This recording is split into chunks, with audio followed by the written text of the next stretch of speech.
Welcome to Transforming the Toddler Years, a Core 4 parenting podcast blending soul and science-based strategies to empower pandemic moms like you, raising kindergarten-ready kids. I'm Cara Tyrrell, your host, a lifetime lover of littles, girl mom, early childhood educator, and conscious parenting coach who truly believes that how we connect and collaborate with our kids in the first 5 years is how we raise world-ready kids who will change this world. This week, I'm sharing another live recording of a one-on-one coaching session because after last week's episode, I heard from so many of you saying how helpful it was to hear it in action and to take away some actionable strategies just from listening. So this week, my friend Megan and I are going to share with you the session that we did around nap struggles. Big stuff, especially when, like her, if you have a 2 and a 4-year-old, they're in different developmental places and stages, and so they need different amounts of sleep maybe. So enjoy this week's live coaching episode, and don't forget that today is the very last day to sign up for the Transforming the Toddler Years spring cohort. We start tomorrow at 1 p.m. Eastern Standard, and I am ready. All of this live coaching I've been doing has me ready to dive in and be your personal coach, your personal educator for the next 6 weeks and help you transform from a conscious level those mindsets, those perspectives, and then own the strategies, handpick them that work for you, your family, your child, your home environment, so that you can truly transform these toddler years. So sign up tonight by midnight, and let's get started tomorrow. Hello, everybody. Hello, Megan. Thank you for joining me today here in our safe, conscious parenting space. Oh, thank you for having me. You are the first to step up and say, I am a mom and I'm strong and I'm powerful and I can do all the things, except I actually need some help doing them. This is an SOS call that I will gladly make that call. All right. So why don't you spell out your issue? Tell us what you're dealing with here. Yes. So I have 2 kiddos, Jack and Sophia, as I know you know. Jack will be 4 in May, and Sophia turned 2 in November. She'll be 2.5 in May. So they're exactly a year and a half apart. Sophia is not your typical 2-year-old. The doctor even says so. I mean, she's got a close older brother, so it makes sense. And so they both have decided to stop napping.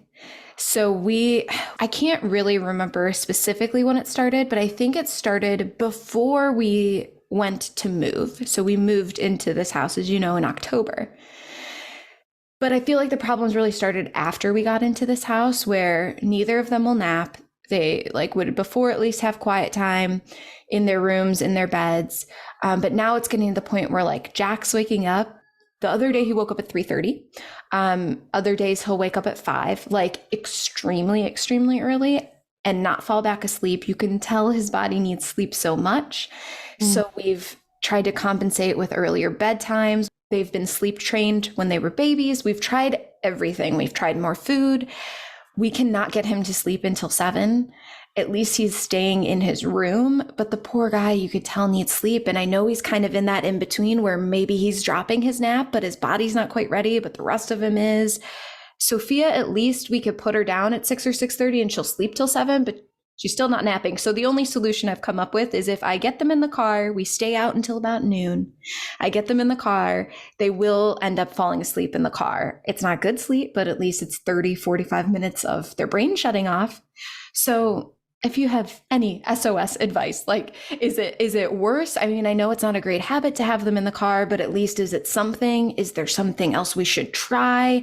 Are we just at this point where we just have to let the nap go and let the cards fall where they may? I feel like I've tried everything and I'm out of options. Wow. Yeah. So, I mean, you're so heads up, right? So you start creating your strategy list right away. I'll try this. If it doesn't work, let's try this. I'll try this. So let's just take a few steps backwards. Number 1, do you know how much sleep kids between 2 and 5 should be getting every day? I think, isn't it like 13 or 15 to 18 hours? Or am I still in baby range there? You're still in baby range. I'm hopeful. Wrongfully. I get it, right? The idea of that time that has always been so precious and we get so little of it to begin with when they are resting and we are whatevering, whether it's filling our own cup or getting something accomplished, disappearing is a really hard concept. I get that. But yeah, so they really only need between 10 to 12 hours a day in a 24-hour period of good restful sleep. And that includes nap time. Okay. All right. So when they were little, we wanted that 12-hour stretch overnight. And then we were piling on the additional sleep during the day to get to the 15 to 17. Okay. All right. So with that in our toolkit now of knowledge, when you put Jack to bed or Sophia and they sleep, so we'll take Sophia because she's doing it, right? Yeah. She's sleeping 7 to 7. Mm-hmm. All right. Does that mean she doesn't need some quiet downtime in the middle of the day to not be engaged? No, of course not. But if she doesn't actually sleep, it's probably all right. Okay.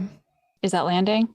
Oh yeah, it totally is. Yeah, I'm just processing because yeah, we'll put her down sometimes between 6 and 6:30 and she'll sleep until 7. So she's getting a little more than 12, but she's always been one that would sleep a little bit more. Jack had always been like an 11 and a half hour sleeper, like never really a fully 12 and always had shorter naps. So it only makes sense that his body probably just needs a little less. Oh, you are so in tune, Megan. That's the next place we were going, which was let's go back to who they are. Mm-hmm. Talk to me about baby Jack and baby Sophia, those natural just things about them that were real as they related to sleep. Mm-hmm. Yeah. Well, so Jack and I are both HSP, so I relate to him a lot. And growing up, I'm an only child and my parents were divorced when I was 3. So I would always like be with my mom a lot or like sleep with my mom. So I always feel for him because before Sophia came along, before he was 18 months, he would struggle to take his naps. So I would just hold him and let him sleep. I had that luxury where he would just sleep on me. And right after Sophia was born, so maybe a little over 18 months is when we sleep trained him, or right around 18 months is when we sleep trained him.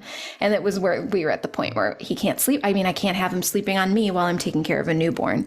So that was like a lot of his MO was the comfort. And I feel like I think too, craves some one-on-one time throughout the day where he just like wants that attention. And then, yeah, sleep-wise, he just, unless he was being held for a while, he didn't take his naps around 18 months that started. And then he's always been a shorter sleeper in general. Yeah. So being in tune with who he is, what his experience was as a very little person, and then sensorily what he really needs to feel safe inside a sleep space. And obviously he has the ability to self-soothe, but prefers if that's a shared experience. 100%. Okay. So we're keyed in there. Now talk about Sophia, because I personally had a kid who could do much more sleep, actually needed more than the recommended guidelines. And so, she may be someone who can do that. Mm-hmm. Yeah, Sophia, she's like our little tank. Like she's just so good. When I've been putting her down and she hasn't napped, she'd at least stay in her bed because she still has the crib, and she would stay in her bed and she was fine, just kind of talking with herself, having a toy in there, and at least having quiet time for 30 to 45 minutes, and then goes down like a breeze for bedtime. There's no, her screaming, trying to get out of the room. It's like lay down, out. It's 6:30 and she's sleeping until 7:15.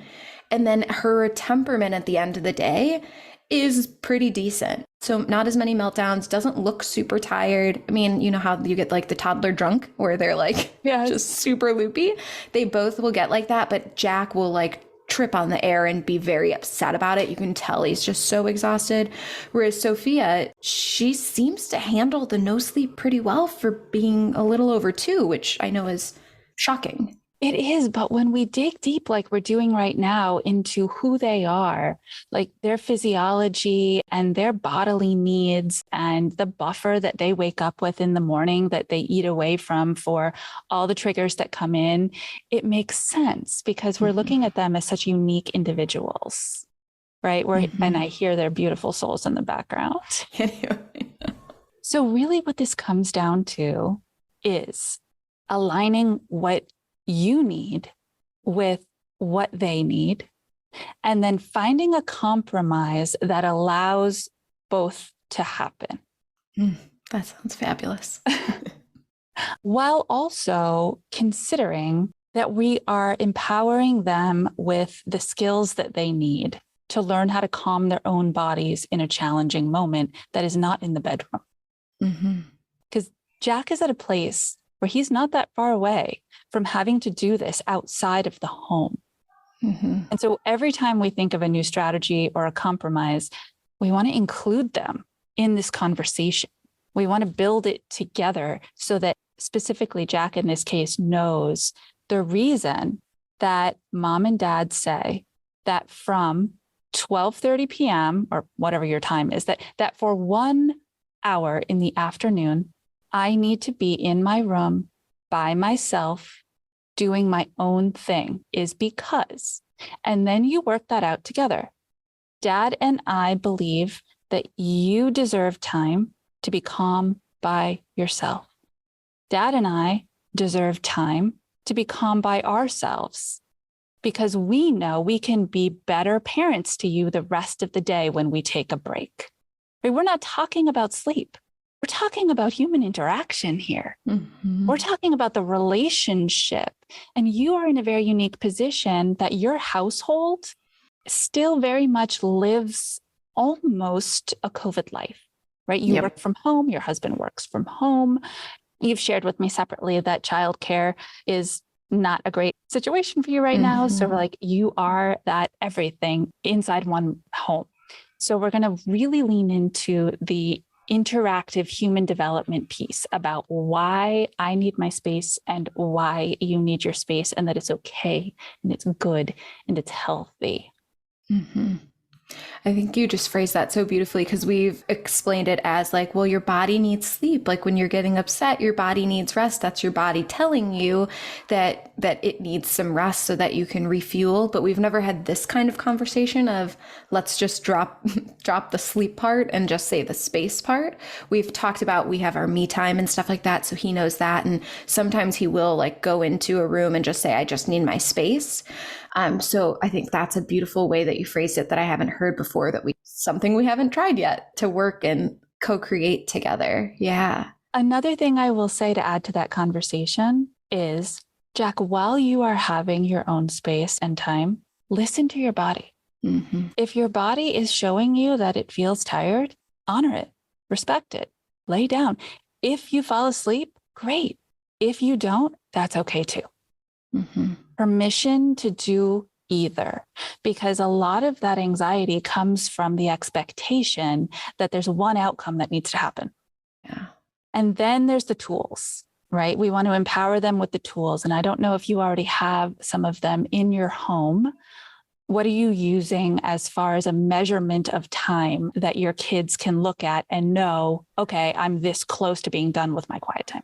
Yeah, we have a hatch. And so we started with the like light system, but we got a clock and we taught him how to read the digital clock. So he's still trying to understand. We taped off the minutes for a while just so he could understand the hour. And then he's still trying to understand the minutes. We pulled that off, but he's starting to be able to look and know like, and we timed up the hatch too. In the morning when it's 7, the hatch turns green. And so that's how we can differentiate between it's actually time to get out of bed.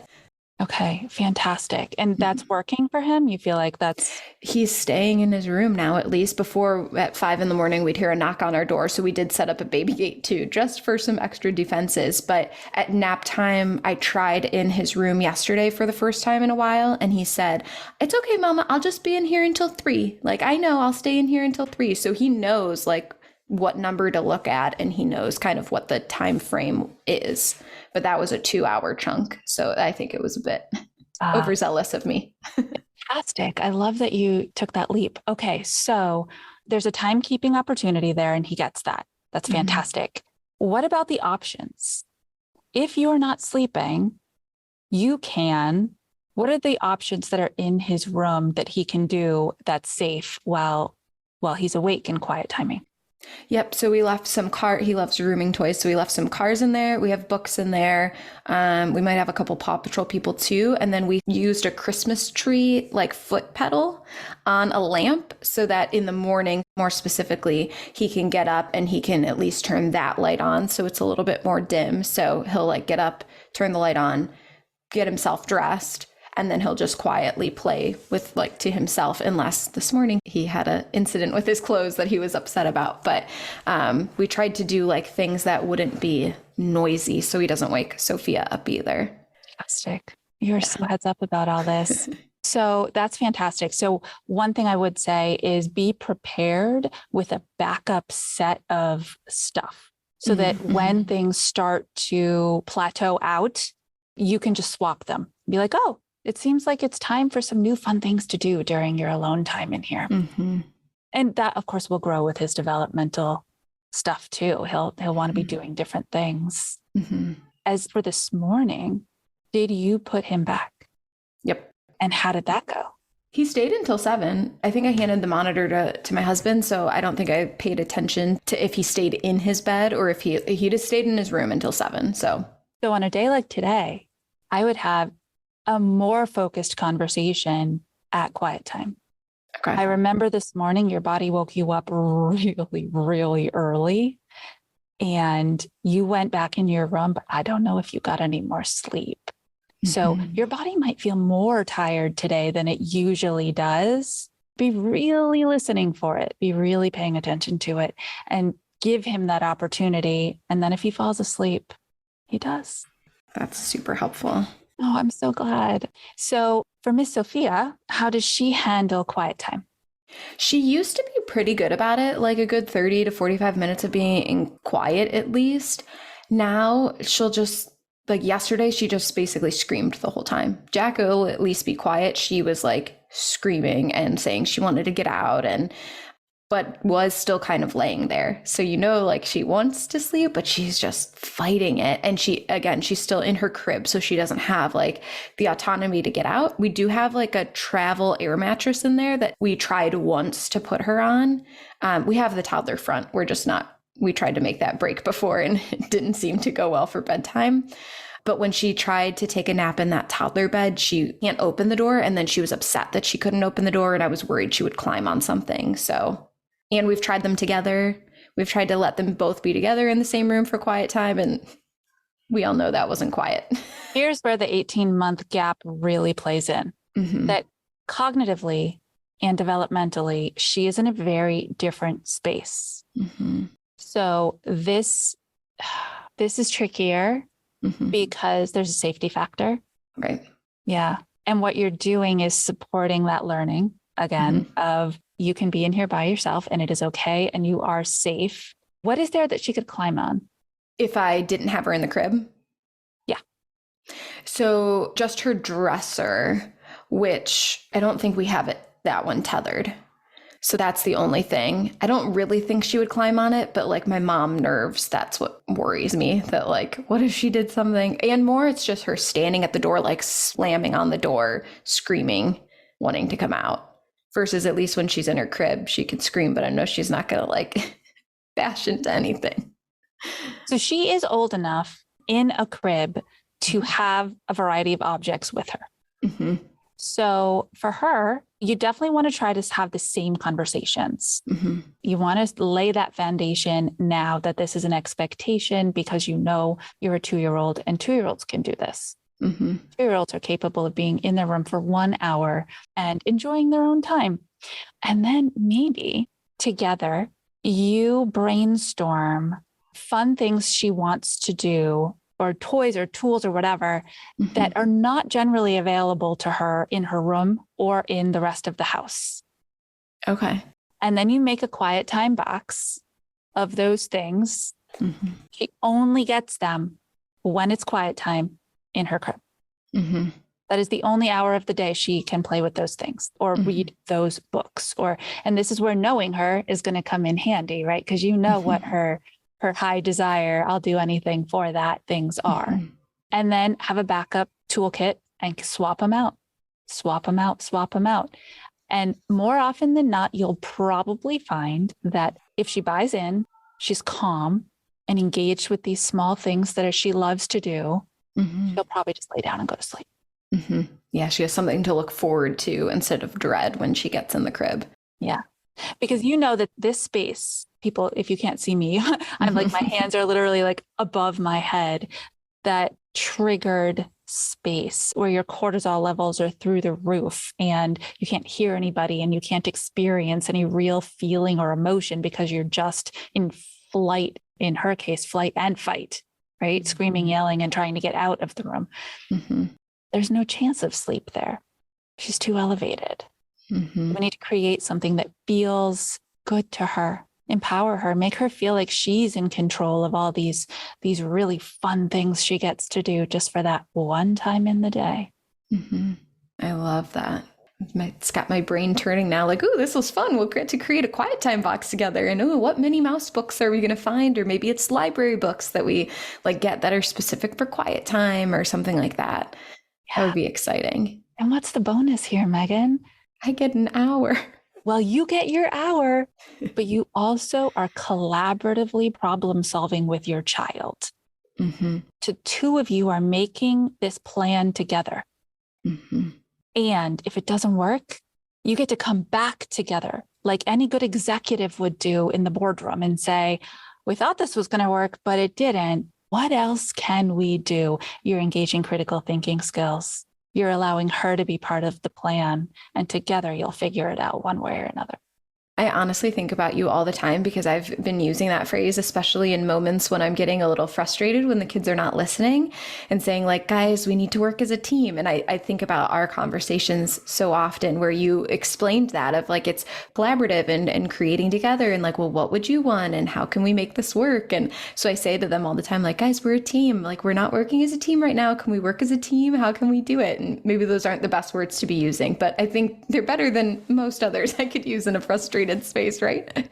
But I do think about you so often as like changing my frame of reference of how can we do it together versus me being the one always having to be in charge. That's exhausting. Yeah.